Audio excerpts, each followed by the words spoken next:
Hey everybody, great to be here shooting this video with you. I gotta say this one has been like, I don't know, 4 hours in the making or something. I started working on this pretty early this morning, like a 5-minute video, you know, and as anyone with a baby knows, even the smallest tasks you're trying to complete, they can really get sidetracked easily. I know my hair is strategically covering up some dried slobber on my shirt and who knows what else on here. But now, ready to do the review. This is on the Pure Minerals Soul Mattes palette, and my buddy Kristin sent this to me. She sent it to me totally out of the blue.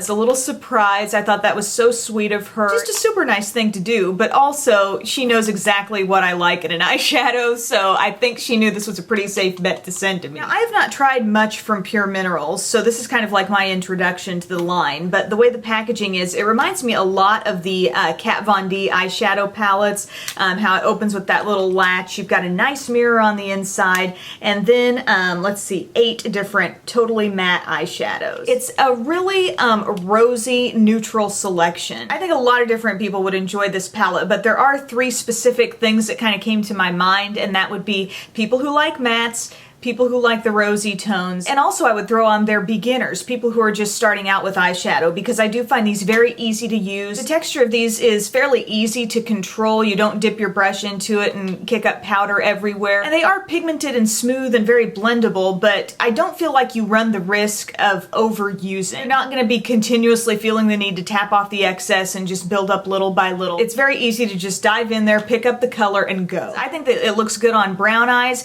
I will definitely link to Kristin's video so you can see her look with blue eyes. And I know these mauve type tones are always thought of as looking good on green eyes as well. So I do think it's a really, really flattering color palette. And one tip I would give just in general when you're working with shades like this is to do something with your waterline, especially if you feel like your waterline just naturally has a slightly pinkish tinge to it. I think either doing a nude or a white in your waterline looks really fresh with these rosy shades, or if you're going for a darker look, go for plum or black, because these shades are gorgeous, but if you do have some reddish tones naturally coming out of your eye area, it might not be the healthiest look overall. You have a light matte pink, which I think is very brightening. If you want to use that all over the lid, it makes a really pretty look. The white, or slightly off-white is what this color is of course a great shade to have in a palette like this. And then you get into a couple of really beautiful mauve tones, a great burgundy, there's a matte brown, a soft, light, warm brown,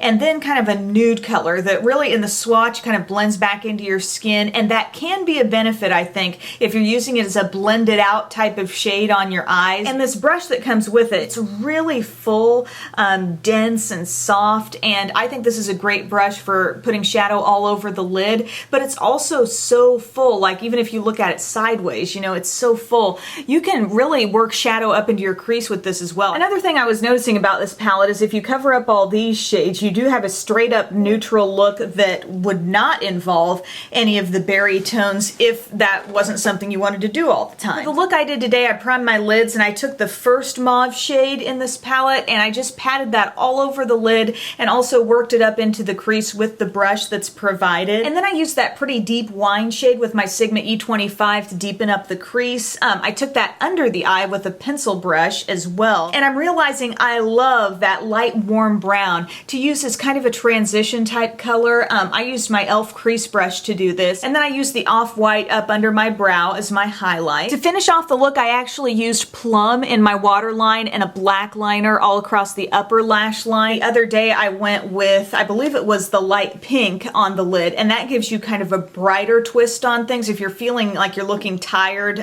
one of these shades on the lid would be a great strategy to use. By the way, all of these shades do have names. I haven't really been referring to them specifically, but they're all labeled on the back. And on the market now, I think we are starting to see more, you know, purely matte neutral palettes, but if this really is the color family you enjoy, these wine and berry colors, this would be a great option for you. Kristin had mentioned in her video this being a great supplement to the Naked 3 palette, and I know that was kind of a complaint from a lot of people who wish there was more mattes in here. Well, here are the mattes in those very kinds of Naked 3 type tones. So I think a really, really beautiful palette from Pure Minerals. Thank you so much to Kristin for exposing me to this and bringing it to my attention that it is such a great find. Thank you guys so much for taking time to watch, and I'll see you again later. Bye!